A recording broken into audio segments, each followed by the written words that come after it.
अस्सलाम वालेकुम नाजरीन, आप देख रहे हैं नया पाकिस्तान और मैं हूं शहजाद इकबाल। इलेक्शन कमीशन की जानिब से सियासी जमातों को इंतखाबी निशान अलॉट करने का आज आखिरी दिन है, मगर अभी तक ये अहम तरीन मामला लटक रहा है कि पाकिस्तान तहरीक इंसाफ को उसका इंतखाबी निशान बल्ला मिलेगा या नहीं। पाकिस्तान तहरीक इंसाफ के इंट्रा पार्टी इलेक्शन और इंतखाबी निशान के मामले पर सुप्रीम कोर्ट में 2 रोज तक तफसीली समाअत जारी रही, जिसके बाद कुछ देर पहले सुप्रीम कोर्ट ने फैसला महफूज कर लिया है, जिसके बाद इलेक्शन कमीशन ने इंतखाबी निशान अलॉट करने का वक्त 7 बजे से बढ़ाकर 9 बजे तक कर दिया है। मगर इंतखाबी निशान अलॉट करने के आखिरी दिन भी पाकिस्तान तहरीक इंसाफ के उम्मीदवार इस कशमकश में मुब्तला रहे कि वो पाकिस्तान तहरीक इंसाफ का टिकट आरओ ऑफिस में जमा करवाएं, इलेक्शन में आज़ाद हैसियत से जाएं या पार्टी के प्लान बी के मुताबिक पाकिस्तान तहरीक इंसाफ नजरियाती के टिकट आरओ ऑफिस में जमा करवाएं। क्योंकि आज इंतखाबी निशान मिलने के आखिरी दिन सुप्रीम कोर्ट की समाअत के दौरान ही पाकिस्तान तहरीक इंसाफ ने अपने प्लान बी सामने लाते हुए अपने उम्मीदवारों को पाकिस्तान तहरीक इंसाफ नजरियाती का टिकट आरओ ऑफिस में जमा करवाने की हिदायत की थी, ताकि पाकिस्तान तहरीक इंसाफ को बल्ला ना मिलने की सूरत में पार्टी उम्मीदवार को बल्लेबाज का निशान दिलवा सके। मगर अब से कुछ देर पहले पाकिस्तान तहरीक इंसाफ नजरियाती के सबरा अख्तर इकबाल डार ने इस पूरे मामले से लाताल्लुकी का इजहार कर दिया है। अख्तर इकबाल डार ने अपनी प्रेस कॉन्फ्रेंस में कहा है कि उन्हें नहीं पता कि पाकिस्तान तहरीक इंसाफ वालों ने हमारी टिकटें कहां से ली, क्योंकि उन्होंने अपनी जमात के उम्मीदवारों को खुद टिकटें जारी की हैं। बहरहाल सुप्रीम कोर्ट के फैसले में ताखीर पाकिस्तान तहरीक इंसाफ की बेचैनी और मुश्किलात में मजीद इजाफे की वजह बन रही है, जहां अभी तक सुप्रीम कोर्ट का 3 रुकनी बेंच पाकिस्तान तहरीक इंसाफ के वकला पर जोर देता रहा है कि वो सिर्फ ये साबित कर दे कि इंट्रा पार्टी इलेक्शंस हुए थे और दुरुस्त तरीके कार के तहत हुए थे तो सारा केस ही खत्म हो जाएगा। मगर पाकिस्तान तहरीक इंसाफ के वकला आज भी इस बात पर जोर देते रहे कि इलेक्शन दुरुस्त हुए थे या नहीं। कानून इलेक्शन कमीशन को इसकी स्क्रूटनी का इख्तियार नहीं देता और आर्टिकल 17(2) के तहत इंट्रा पार्टी इलेक्शन में बेज़ाब्तगियों की वजह से सियासी जमात से इंतखाबी निशान नहीं छीना जा सकता। अब देखना होगा कि पाकिस्तान तहरीक इंसाफ बतौर जमात बल्ले का निशान के साथ इलेक्शन में जाती है या नहीं, और अब इसका सारा दारोमदार सुप्रीम कोर्ट के फैसले पर है। इस पर हम मजीद बात करेंगे। आज सारा दिन जो एक कन्फ्यूजन रही है उस पर बात करने के लिए पाकिस्तान तहरीक इंसाफ के रहनुमा रऊफ हसन साहब इस वक्त हमारे साथ मौजूद हैं। रऊफ साहब, बहुत बहुत शुक्रिया वक्त देने के लिए। सुप्रीम कोर्ट ने फैसला महफूज कर लिया है। चीफ जस्टिस ने कहा कि मैं अपने साथी जजेस से मुशावरत करूंगा, इसके बाद फैसला सुनाया जाएगा। अब देखना है कि वो फैसला आपके हक में आता है या आपके खिलाफ जाता है। लेकिन आज जो ये बल्लेबाज वाला मामला हुआ, पाकिस्तान तहरीक इंसाफ नजरियाती वाला मामला हुआ, जिसमें आप लोगों ने पीटीआई के ऑफिशियल अकाउंट से आपके तर्जमानों ने ये कहा कि जो उम्मीदवार हैं वो बल्लेबाज के निशान के लिए, सिंबल के लिए अप्लाई करें। लेकिन अब से कुछ देर पहले जो नजरियाती पार्टी पाकिस्तान तहरीक इंसाफ नजरियाती पार्टी के सरबराह हैं अख्तर इकबाल डार, वो कह रहे हैं कि मेरा तो कोई ताल्लुक नहीं है, हमने अपने उम्मीदवारों को हलकों में खड़ा किया हुआ है, पता नहीं तहरीक इंसाफ ने कहां से हमारा टिकट जारी कर दिया, ये जाली टिकट्स हैं, ये क्या हुआ है पूरा मामला? थैंक यू शहजाद साहब। प्रेस कॉन्फ्रेंसेस तो और भी बड़ी आपने देखी होंगी पीटीआई के बारे में, मेरा नहीं ख्याल कि आप भूले होंगे। तो वो प्रेस कॉन्फ्रेंसेस का सिलसिला जारी है, खत्म नहीं हो रहा, पता नहीं अभी कब तक जारी रहना है इसने। अख्तर इकबाल डार साहब ने बाकायदा हमारे साथ एक कॉन्ट्रैक्ट साइन किया हुआ है, उनके सिग्नेचर्स मौजूद हैं, एमओयू है, और ये टिकट्स जो हैं इनके ऊपर उनके सिग्नेचर्स मौजूद हैं, और वो हमारे दफ्तर में बैठ के उन्होंने ये तमाम सिग्नेचर्स किए हुए। उसके बावजूद भी उन्होंने प्रेस कॉन्फ्रेंस की है और क्लेम किया है जो भी आपने फरमाया, which is absolutely incorrect and contrary to facts and reality. So obviously उनके ऊपर कोई प्रेशर होगा, बिल्कुल वैसे ही जैसे कि माजी में की गई प्रेस कॉन्फ्रेंसेस के बारे में आपको पता चलता रहा है, बाकी तमाम अहबाब को भी पता चलता रहा है। लेकिन अनफॉर्चुनेटली हमारी जुबानें बंद हैं, हम सच बोलने से आरी हो चुके हुए हैं, सारा मुआशरा अनफॉर्चुनेटली सच बोलने से। मैं बताऊंगा जरा इसकी तफसील सामने रखें, क्योंकि ये आज प्लान बी आपका सामने आया है। इससे पहले आपके कुछ रहनुमा इंक्लूडिंग जो आपके चेयरमैन है गौहर अली खान साहब, वो कहते रहे कि प्लान बी प्लान सी हमारे सामने है, और शायद ऐसा महसूस हो रहा था आप किसी पार्टी के साथ इल्हाक करके उनके सिंबल पर इलेक्शन लड़ेंगे। लेकिन ये जो पाकिस्तान तहरीक इंसाफ नजरियाती वाला मामला अब सामने आया है, तो आप कह रहे हैं इनके साथ कॉन्ट्रैक्ट था, इन्होंने सिग्नेचर्स किए, तो ये कब हुआ है पूरा मामला तय कब पाया? और तमाम आपके जो कल लिस्ट जारी की है पीटीआई ने मुल्क भर से जिन लोगों को आपने टिकट दिए, तमाम को आप लोगों ने क्या बल्लेबाज का निशान अलॉट किया था और क्या उनको टिकट दिया था कि आप जाके सिंबल ले लें? ये लास्ट ये जो सारा एग्रीमेंट वगैरह हुआ है जी, तकरीबन 2 हफ्ते पहले की बात है। मैं बसा औकात बहुत से प्रोग्राम्स में आया और मैंने उनको प्लान बी और प्लान सी की बात की है, जिसमें पॉलिटिकल पार्टी किसी के साथ इत्तेहाद का मामला था और इंडिपेंडेंस को सपोर्ट करने का मामला था। ये हमारे बैकअप प्लान्स थे। सो ये मामला तकरीबन कोई 2 हफ्ते पहले तय पा गया था और हमारे पास बाकायदा कॉन्ट्रैक्ट मौजूद है, जो कि हम मेरा ख्याल है थोड़ी देर में हम रिलीज भी कर देंगे। कंसिक्वेंटली उनका ये कहना, प्रेस कॉन्फ्रेंस करना और वो सब क्लेम करना जो कि उन्होंने किया है, वो कोई हैसियत नहीं रखता। लेकिन बाहर सूरत अब हमें देखना पड़ेगा कि हमने आगे कैसे बढ़ना है। और ये लास्ट मिनट तक क्यों हुआ? लास्ट मिनट तक इसलिए हुआ कि मुकदमा चला, पहले पेशावर हाई कोर्ट में उन्होंने फैसला किया, उसके बाद सुप्रीम कोर्ट में गया।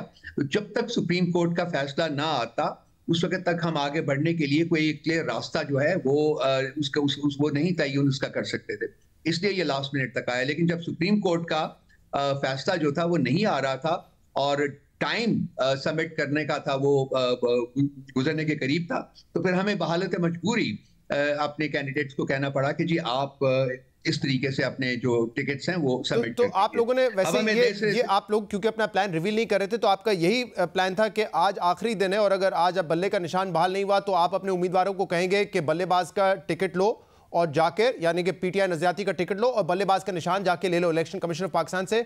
और इस दौरान आप कह रहे हैं कि उनसे जबरदस्ती प्रेस कॉन्फ्रेंस करा दी गई। जी बिल्कुल, और ये ही हमारा इनके साथ एग्रीमेंट भी था। वो जब हम रिलीज करेंगे वो जो डॉक्यूमेंट है तो आप खुद पढ़ लीजिएगा, उसको देख लीजिएगा, उनके सिग्नेचर्स मौजूद हैं। और हर टिकट के ऊपर भी जो उन्होंने हमारे सेंट्रल सेक्रेटेरिएट में बैठ के अख्तर इकबाल डार साहब ने हमारे चेयरमैन के साथ बैठ के सिग्नेचर्स किए हुए हैं। सही, लेकिन रऊफ साहब क्या ये आपको लग रहा है कि प्रेशर में हुआ है या अख्तर इकबाल साहब ने आपको आखिरी वक्त पे डिच कर दिया है? क्योंकि 2012 से इन्होंने अपनी पार्टी, अपना ये ग्रुप बना लिया था, स्प्लिंटर ग्रुप। ये इमरान खान के खिलाफ 2018 में भी तकारीर कर चुके हैं, कहते रहे हैं कि इनके साथ चला नहीं जा सकता, कभी करप्शन के इल्जाम लगाए, कभी कहा कि अपनी मनमानी करते हैं। तो ये तो आपसे खफा थे, आपसे नाराज थे। बल्कि 2022 तक भी जब आप लोग बाय इलेक्शन में जा रहे थे और इनका निशान जब इनको अलॉट किया जा रहा था ईसीबी की तरफ से बल्लेबाज का, तो आप लोगों ने चैलेंज किया था कि ये सिमिलर सिंबल हो जाएगा, ये ना लें। तो अख्तर इकबाल साहब से आपके ताल्लुकात नहीं थे, तो ये कैसे फिर बहाल हो गए? अख्तर इकबाल साहब के साथ हमारे ताल्लुकात थे और उसी की बेसिस के ऊपर हमने ये सारी बातचीत उनके साथ की। और पहले ही अपनी ये यहाँ तक मैं आपके साथ शेयर कर सकता हूँ कि पहले इन्होंने कुछ सीट्स वगैरह की डिमांड की हमसे, बहुत ज़्यादा सीट्स की डिमांड की। और फिर ये इन्होंने खुद ही अपना जो था स्टांस को बदला। उन्होंने कहा जी कि चूंकि आपका जो मकसद है वो बहुत अजीम है, वो बहुत अच्छा है, इसलिए इन्होंने कहा कि मुझे सिर्फ 4 सीटें दे दीजिए। और वो 4 की 4 सीटें जो थी वो शेखपुरा में थी, जो कि हमने इनको दी। उसी की बेसिस के ऊपर ये सारा प्लान जो है वो आगे बढ़ा। और ये बैठ के इन्होंने हमारे चेयरमैन साहब के साथ जो हमारे टिकट्स थे उनको साइन किया। उन्होंने दोनों ने साइन करना था, चेयरमैन हमारे पीटीआई के और पीटीआई जो नजरियाती के जो चेयरमैन थे उन्होंने किया हुआ था। ये सब काम हुआ है, इसमें किसी किस्म का कोई शक व शुबा नहीं है। हाँ, ये बात भी इस वक्त चल रही है सोशल मीडिया पे कि क्या ये इलाक इसलिए खत्म हो गया क्योंकि आप लोगों ने उतनी टिकट्स दिए नहीं जितने वो मांग रहे थे, कि ये भी इशू बना है?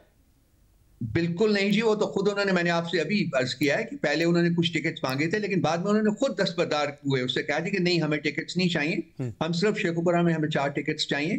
तो हम आपके मकसद में आपके शरीक होना चाहते हैं, जिस ऑब्जेक्टिव के लिए आप ये जद्दोजहद कर रहे हैं वो बहुत अजीम मकसद है और हम उस मकसद के हसूल में शरीके कार। लेकिन रऊफ हसन साहब, आपने कहा कि उन्होंने 4 शेखुपुरा के सीट मांगे थे जो आप देने के लिए तैयार थे, लेकिन मैंने भी चेक किया NA 115 में आपने अपना कैंडिडेट नहीं खड़ा किया है। इसके अलावा जो बाकी शेखुपुरा की सीट्स हैं वहां तो आपने अपने उम्मीदवार को खड़ा किया है, तो आपने सीट एडजस्टमेंट तो नहीं की उनके साथ एग्रीमेंट किया हुआ है ना जी, वो विड्रॉल हो जाएंगी, वो उनको फुलफिल किया जाएगा।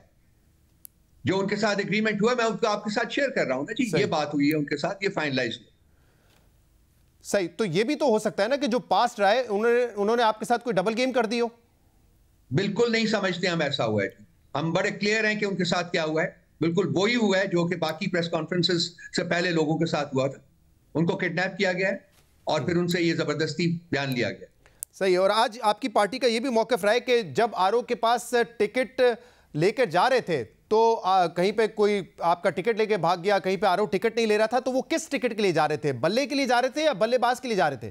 जो भी टिकट्स लेके जा रहे हैं, एक कंसिस्टेंट जो है टेरर कैंपेन हमारे खिलाफ लॉन्च होया हुआ है, वो जारी और सारी है, वो खत्म नहीं हो रहा। इसको भूल जाए कि टिकट वो ए था, बी था, सी था कि क्या था। मकसद ये है कि पीटीआई के जो मेंबर जो जिनको टिकट्स मिले, टिकट होल्डर्स को टिकट्स जो है वो जमा नहीं करवाने देना। बिल्कुल वैसे ही जैसे कि नॉमिनेशन पेपर्स जमा कराने का वक्त उनको नॉमिनेशन पेपर्स नहीं जमा कराने दिए जा रहे। ये एक कंसिस्टेंट एक कैंपेन है, टेरर कैंपेन है, जो कि पीटीआई और उनके मेंबरान के खिलाफ जारी और सारी है। आज मैंने आपको पहले भी बताया, आपसे बात कर रहा था। आज गौर साहब के घर में आपको पता है जो हुआ है, उसका नोटिस भी लिया है सुप्रीम कोर्ट ने और वो इन्वेस्टिगेशन हो रही है। इसके अलावा ये भी पता चला है कि आज हमारे सेक्रेटरी जनरल उमर अयूब के घर के ऊपर भी गड़बड़ की गई है। और एक ये सारा कोई मतलब ये अनरिलेटेड इवेंट्स नहीं है।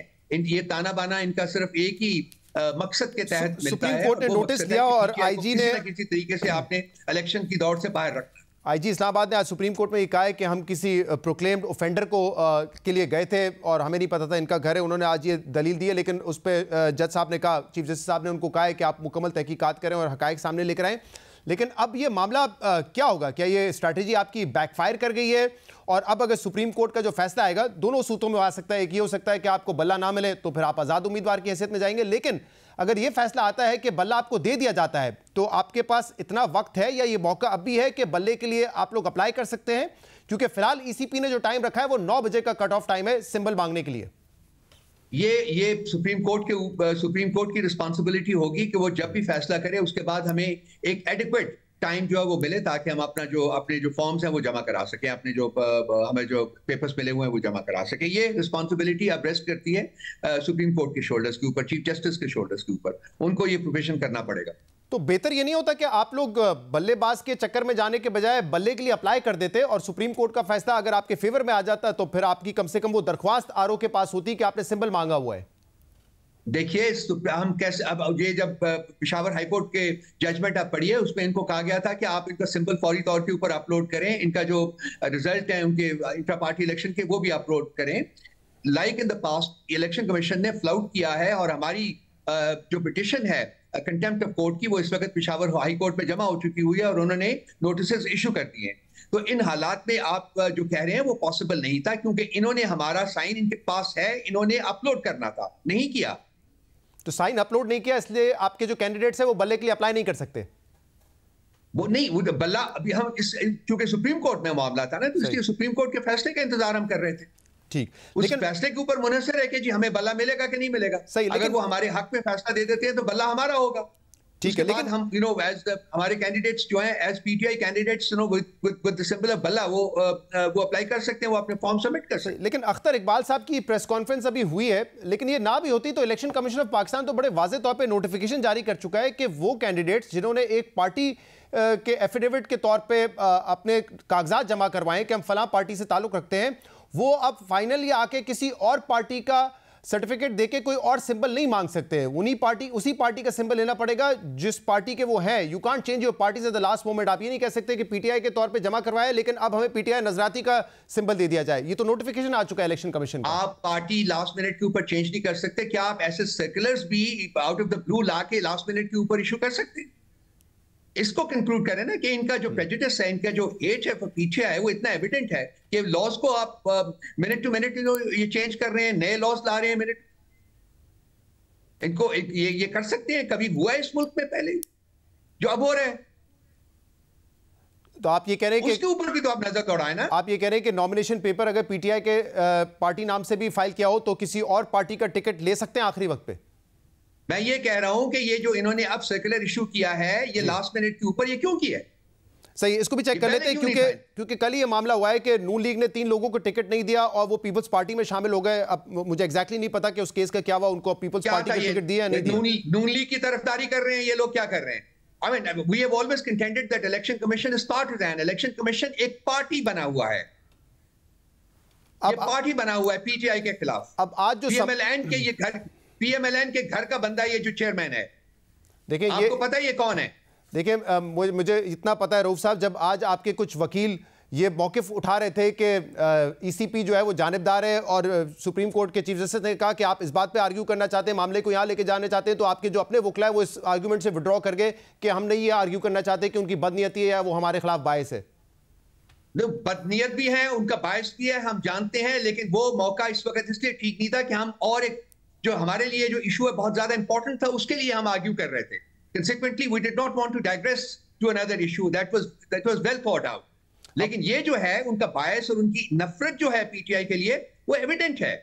वो तो रोज़े अव्वल से एक्सरसाइज कर रहे हैं उसको। वो उन्होंने कौन सा ऐसा काम नहीं किया, वो कौन सा ऐसा रोड है जो उन्होंने पीटीआई के रास्ते में नहीं खड़ा किया? रखा कि हम इलेक्शन की तरफ ना जा सके, इलेक्शन में हिस्सा न ले सके। अब एट दिस मोमेंट ये सूरत हाल है कि फैसला महफूज हुआ है और फैसला महफूज करने से पहले चीफ जस्टिस पाकिस्तान जस्टिस काजी फाइज ईसा ने यह कहा कि दोनों तरफ से बड़े बेहतरीन दलाइल दिए गए हैं। इलेक्शन कमिश्नर ऑफ पाकिस्तान ये कहता रहा कि आपने जो शिकायत की लोगों ने उनको मौका नहीं दिया गया, आपने सही तरीके से अपने कानून के मुताबिक, अपने आइन के मुताबिक इलेक्शन नहीं करवाए।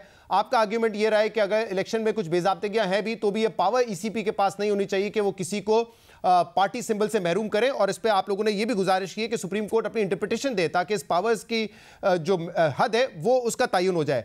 उम्मीद क्या है आपको मिल जाएगा सिंबल तहरीक इंसाफ को? देखिए जी, हमारा फेथ है इंस्टीट्यूशंस में। हमने बारहा ये कहा है कि इंस्टीट्यूशन में इंस्पाइट ऑफ द फैक्ट कि जी नेगेटिव जजमेंट्स हमारे खिलाफ आते रहे, हमने कोशिश की है कि अपना फेथ जो है वो बरकरार रखें। अब भी हमारा फेथ है सुप्रीम कोर्ट में। लेकिन कल की जो हियरिंग हुई है और आज की जो हियरिंग हुई है उसमें जो जज साहिबान के, खासकर चीफ जस्टिस के जो स्टेटमेंट्स आई हैं वो हमें कोई ज्यादा इंकरेजमेंट नहीं देती। वो ऐसा लग रहा था कि जी वो मैं बार बार ये कहता हूं कि जो कोर्ट रूम है वो जजेस के लिए बोलने का मकाम नहीं होता, वो होता है लॉयर्स के लिए बोलने का मकाम। जजेस जो है वो अपनी जजमेंट के जरिए बोलते हैं, लेकिन हमारा जो एपेक्स कोर्ट है उसका जो कोर्ट रूम नंबर 1 है वो अनफॉर्चुनेटली वो एक ऐसी फीलिंग देता है जैसे कि जज साहिबान जो हैं वो जज भी हैं और वकील भी हैं। लेकिन रऊफ हसन साहब, अक्सर जजेस जो है वो रिमार्क्स देते हैं या सवाल करते हैं ताकि वो मामले को क्लैरिफाई करें। जनाब ये रिमार्क्स नहीं थे, ये रिमार्क्स थे। आप देखिए उनको दोबारा देखिए, मैं आपके पास आ जाता हूं, आप बैठिए। किसी मौके के ऊपर किसी वकील को ये 10 सेकंड से ज्यादा बोलने नहीं देते, 15 सेकंड से ज्यादा बोलने नहीं देते। चलो वो अपनी क्लैरिटी के लिए कर रहे होते हैं, लेकिन उसको अपना केस भी प्रेजेंट करने का मौका नहीं दिया जाता।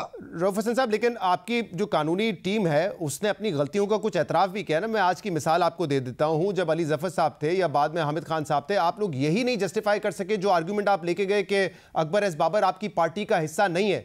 जब कहा कि डॉक्यूमेंट दिखा दे, कब एक्सपेल किया, आपने कहा दिखाते हैं, फिर आपने कहा नहीं है डॉक्यूमेंट, फिर आपने खुद एतराफ कर लिया चलें शायद पार्टी में है लेकिन वो पार्टी से उनके ताल्लुकात खराब है। वो ट्वीट दे दीजिए, मैंने वो लेटर जो है ट्वीट कर दिया हुआ है। नहीं, आपने ट्वीट किया होगा, लेकिन जब मैंने तो कोर्ट की समाअत देखी, लेकिन कोर्ट के सामने पेश करें ना, ट्वीट करके क्या होगा? आपके वकील वहां पे मौजूद है, उनसे कहा, उन्होंने कहा मेरे पास है। मौजूद नहीं था उस वक्त, वो कर रहे थे, मैंने उनको भेजा, फिर बाद में उस वक्त तक वो द टाइम हैड पास्ड नहीं, बट इसके बाद मौजूद था, पूरा डॉक्यूमेंट मौजूद है मेरे पास। आप चाहेंगे तो आपको कॉपी भेज देता हूं उस पूरे डॉक्यूमेंट। और आपने बिल्कुल है, आपने अपनी लीगल टीम को दे दिया, उन्होंने जमा करवा दिया, क्योंकि एक बड़ा एक अहम मसला था जो आज ज़ेरे बहस आया। मैंने उनको भिजवा दिया था, मैंने उनको भिजवा दिया था। मुझे जरा बता देंगे उस डॉक्यूमेंट में क्या है एग्जैक्टली और कब का है? ये जी मेरे सामने ये डॉक्यूमेंट है, अगर आपका कैमरा ये देख लीजिए, ये पाकिस्तान तहरीक इंसाफ आ रहा है, आपके सामने आ रहा है, इसको देख लीजिए। इसका ये पेज है, बाकी सारी पूरी जो उसकी तमाम जो उसकी रुदाद है वो उसमें बयान की गई है, और ये लास्ट पेज है इसका, ये आप देख लीजिए। आपको नजर आ रहा है? नहीं, मुझे नहीं आ रहा। आप अगर मुझे बता दें तारीख क्या और एग्जैक्टली क्या कहता है ये तारीख है जी, इसकी है तारीख 26 सितंबर 2011, और ये लेटर पढ़ता है, dear mister Akbar S Babar, you were served with show cause notice on 3rd of September 2011 wherein the allegations are self-explanatory. You did not reply to the show cause notice dated 3rd of September and instead opted to write a letter to the chairman, Mr. Khan, dated 11th of September, wherein you made the following voluntary declaration. Although the action of leveling baseless charges and removal from मुझे समझ आ गई कौन सा ये है, मुझे समझ आ गई कब का है, 2011 का है, लेकिन इसके बाद इलेक्शन कमिश्नर ऑफ पाकिस्तान ने गालिबन उनके हक में फैसला दिया। इस्लामाबाद, अकबर एस बाबर ये भी दावा करे, इस्लामाबाद हाई कोर्ट भी उनके हक में फैसला दे चुका है कि एक्सपेल उनको नहीं किया जा सकता पार्टी में। उनसे मांग लेना जी, जो इस्लामाबाद हाई कोर्ट ने जो उनके हक में फैसला दिया हुआ है वो मांग लें। अब मुझे हमारी पॉइंट ऑफ व्यू ये है कि जी वो हम उसकी मेंबरशिप टर्मिनेट कर चुके हुए हैं। He has not been a member of PTI since September of 2011. ये जो फैसला इस्लामाबाद हाई कोर्ट ने 2018 में जो आपने उनको एक्सपेल किया था, इस्लामाबाद हाई कोर्ट उनके हक में फैसला देके उस मामले को खत्म कर चुका है। ही इज ऑन रिकॉर्ड बार बार, और अगर 2011 में आपने निकाला था, 2018 में बहाल कर चुका है। लेकिन ये आर्ग्यूमेंट पॉइंटलेस है जब हामिद खान साहब आखिर में ये कहते हैं कि ठीक है वो पार्टी में होंगे लेकिन उनके ताल्लुकात हमारे साथ खराब है लीडरशिप के साथ। ये आखिरी में उन्होंने बात की ना, इसलिए मैं कह रहा हूं कि आपको अगर ये एतराज़ है कि जज साहब आपको टाइम नहीं दे रहे, तो जज साहब के ये एतराज़ है कि यार आप लोग प्रिपेयर्ड नहीं आते हैं। देखिए, मैं आपका हाइपोथेटिकली आपसे बात करने के लिए, अगर हम कुछ देर के लिए मान लें कि वो पार्टी के मेंबर भी हैं, चले उनको चाहिए था कि अपना नॉमिनेशन पेपर सबमिट करते। उस दिन मैं सेंट्रल सेक्रेटेरिएट में बैठा हुआ था और हमारा जो डेडलाइन थी पेपर सबमिट करने की वो था 3 बजे दोपहर को। ये 4:45 बजे के करीब अपने चंद टाउट्स के साथ और 2-3 कैमरामैन के साथ आए और वहां बाहर खड़े होकर तकरीर करके चले गए। इन्होंने किसी स्टेज के ऊपर अपना पेपर जो थे वो सबमिट करने की कोशिश नहीं की। ये झूठ बोल रहे हैं। मैं अगर ये हाइपोथेटिकली ये माना भी जाए कि वो मेंबर है, अव्वल तो वो मेंबर है ही नहीं, लेकिन अगर मेंबर थे तो इन्होंने किसी स्टेज के ऊपर अपने पेपर सबमिट कराने की कोशिश ही नहीं की। ये सिर्फ और सिर्फ हमारी इलेक्शंस के प्रोसेस को में रखना डालने के लिए ये छोड़े गए हैं। ये टाउट हैं, ये अपने अपने अपने अपने बिहाफ के ऊपर ये काम नहीं आप कह रहे हैं कि इनके पीछे फोर्सेस हैं जो इनसे ये काम करवा रही हैं पिछले 12 साल 13-14 साल से। आपका ये मौकिफ है कि जो प्रोसीडिंग्स आपने देखी हैं उस पर आप ज्यादा होपफुल नहीं है, but let's see supreme court का ये फैसला है, सुप्रीम कोर्ट इसके बाद क्या फैसला देता है, और अगर निशान अलॉट नहीं हुआ तो फिर आपके जो उम्मीदवार हैं वो आज़ाद हैसियत में जाएंगे, क्योंकि बल्लेबाज का निशान तो अब गालिबन आपको नहीं मिलेगा।